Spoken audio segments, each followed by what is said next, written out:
Hey mamas, welcome, welcome. All right, in today's episode, I'm going to talk about 5 ways to start saving without missing the money at all. I know that a lot of you, a lot of you have been coming to me saying, I want to start a new business. I want to start a course. Some of you want to start bookkeeper training school. But you're like, I don't have any money.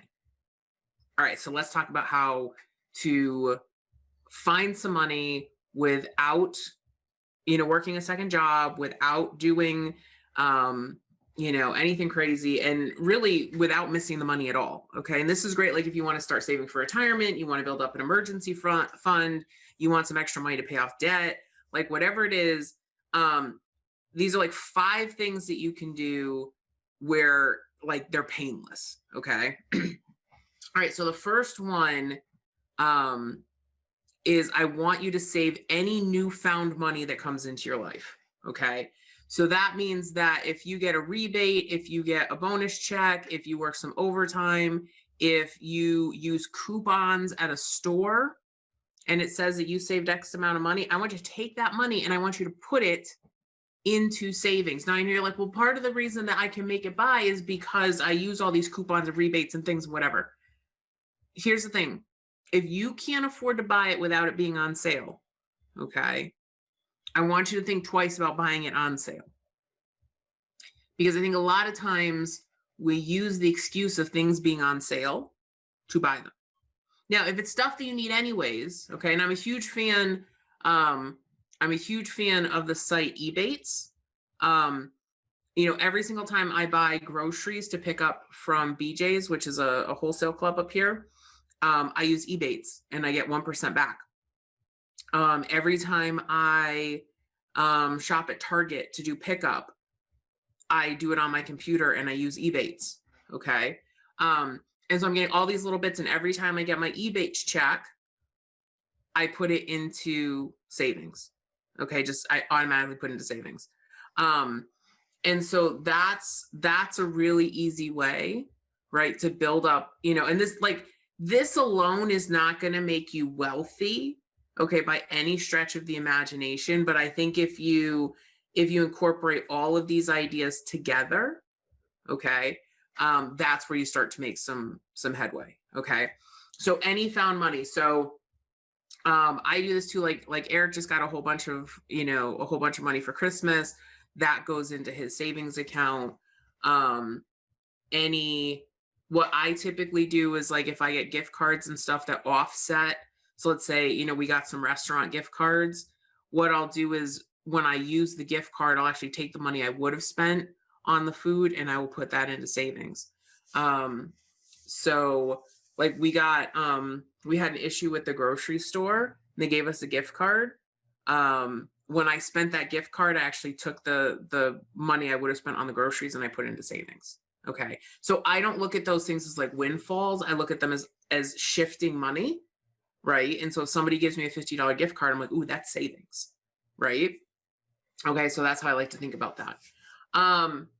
Okay. So number 1 is save any found money. Okay. If you bring back bottles, that's found money. Right. I know you don't do that in all parts of the country, but we do that here. Anywhere you find money that you weren't expecting. We got a rebate check on our escrow this year, savings. Okay. Don't say, oh, it's a windfall, I'm going to go do this, I'm going to buy a TV, I'm going to go. No, don't. Like, if you want to get ahead, that newfound money needs to go to savings. Okay.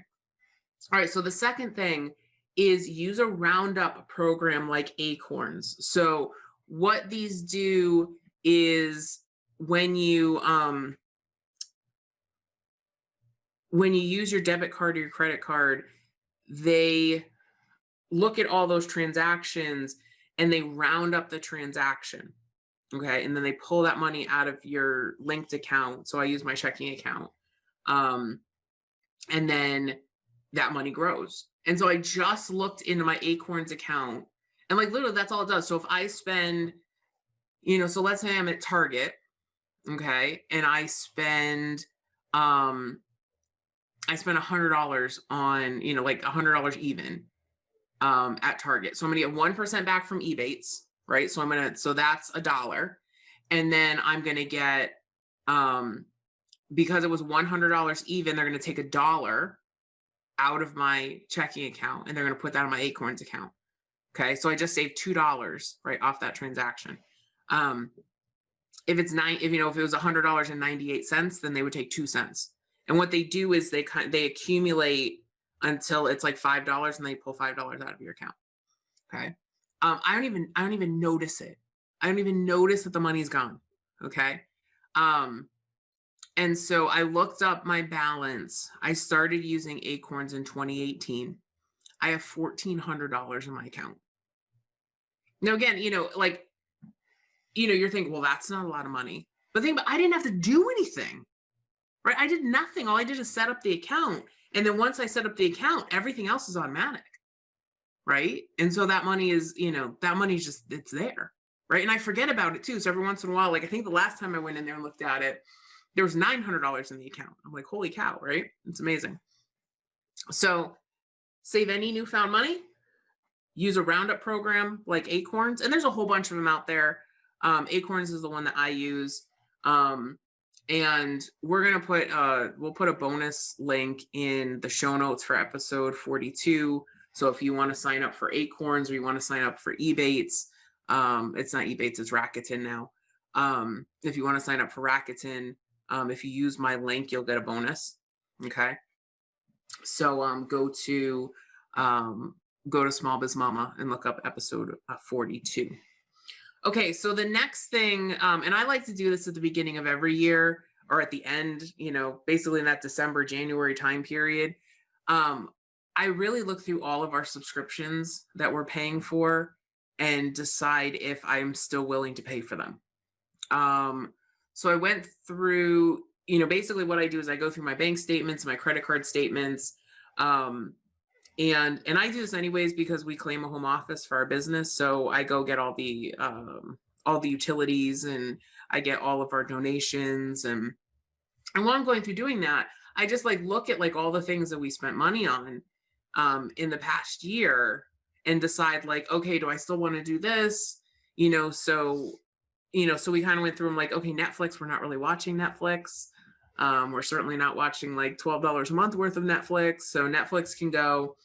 And then what I do is I will make an automatic transfer out of my account. So instead of the money going to Netflix, the money goes to savings instead. And so I have that happen every single month. And so I'll cut out any subscriptions we're not using. And I have some that are annual subscriptions. And so when the year comes around, I'll actually have it set up that once a year, because you can do different time periods, or you could do a little bit every month if you want. But we cut out. So I did this right after Christmas, and I ended up cutting out about $60 a month worth of subscriptions.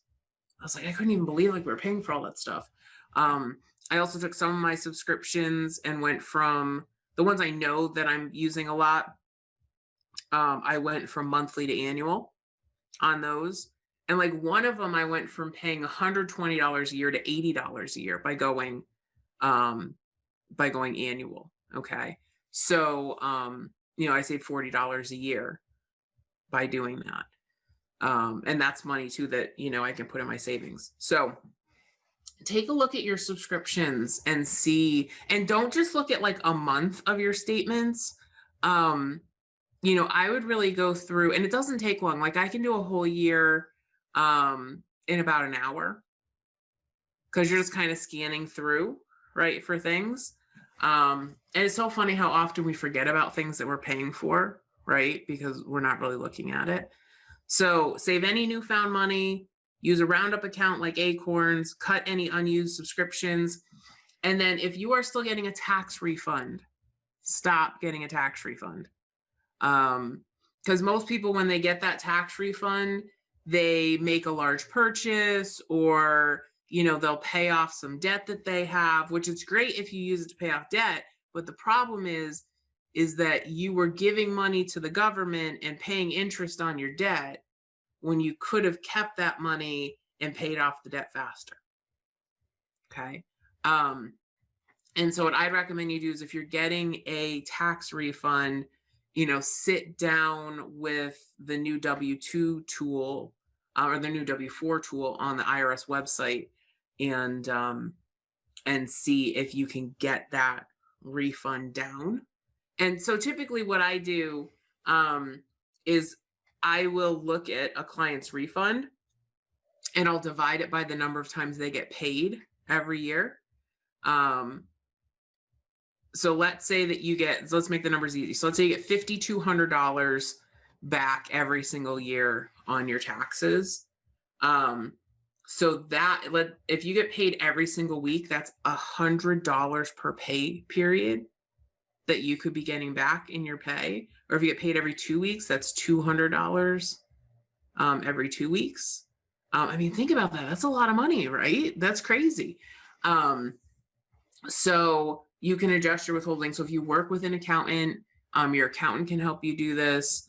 If you want, you can go check out the W-4 tool online, but you're going to have to fill out a new form to give to your employer so that you can adjust that. But think about it, for a lot, like I look at some of these refunds that people are getting and I'm like, come on, guys, like, I mean, think about it, like if you get back $5,200, that's about $400 a month that you could have in your pocket that you could either be saving or paying down debt, using some of that money to live off of, like, it's crazy.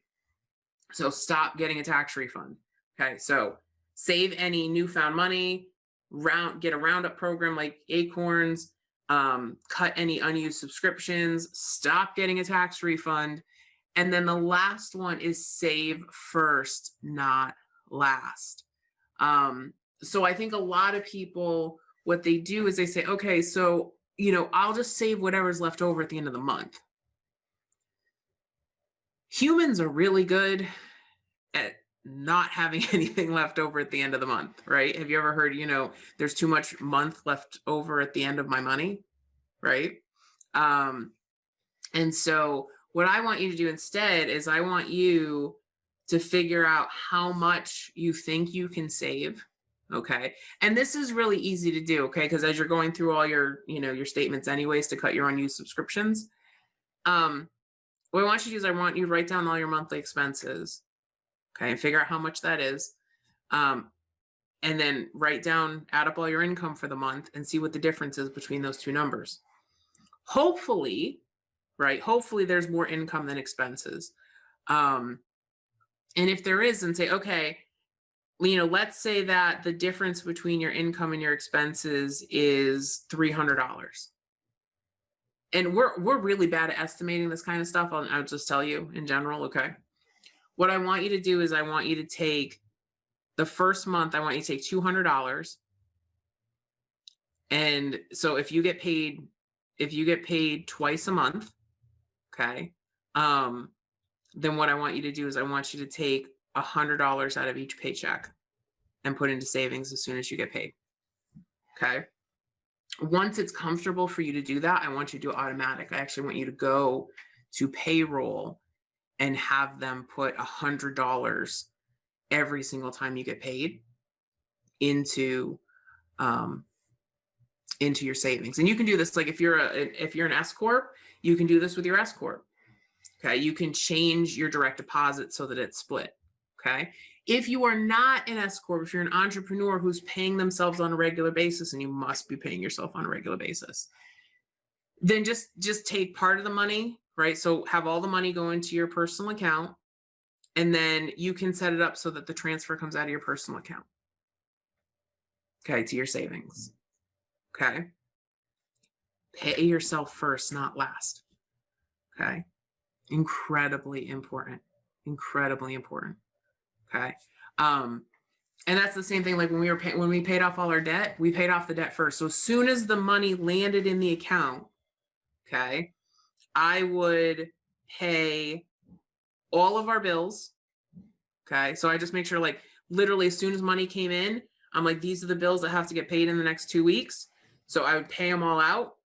Okay. And then I would say, okay, and this much is going to go to savings, and I transfer that out. And all that was left in the account was basically groceries, gas, and our play money for the next 2 weeks until we got paid again.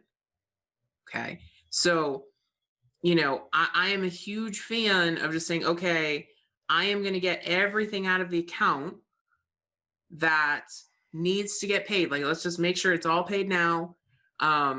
And even when I had stuff on auto pay, what I would do is I would like mentally say, okay, all this money is going to come out, and I would know what the remaining number was that I had to spend. Okay. But yeah, and if you need to, like, open a second checking account and put all of your bill money into one account and have all of the other spending in a different account. Okay, that works too. Okay, so those are my 5 ways to start saving without missing the money at all. Okay. And the reason that this works is that, especially when things just happen automatically and you go, oh, okay, so this is how much money I have left, right? Because that's how a lot of people operate, is this is how much money's left. And so if you have things defer and automatically move, and you go, okay, this is how much money we have left, we tend to be able to make it work. Okay. Now I know sometimes, like, especially like during COVID and stuff, you can't always make it work. But the cool thing is that if you start to implement some of these things, you're going to have some emergency funds that if something happens, things are more likely to be okay. I can't tell you how much my stress levels decreased once we started having emergency money. It was amazing. It was amazing. Okay. How your stress decreases. Okay. When there's just a little bit of cushion. All right. So I hope you found this helpful. If you did, please share this out with any friends you have that might find this helpful. Because the podcast grows when you share it out, when you share it with other people. So thank you so much for all the sharing that you've done. We see it in the numbers. We see it every single week in the growth of the podcast. And I just want to thank you guys so much for really helping us do that. All right, mamas, take care of yourselves, take care of each other, and have a phenomenal week. I'll talk to you soon. Thank you for listening to Small Biz Mama with Kristen Ingram. If you'd like to learn how to create more margin in your life, please visit us at smallbizmama.com. That's smallbizmama.com.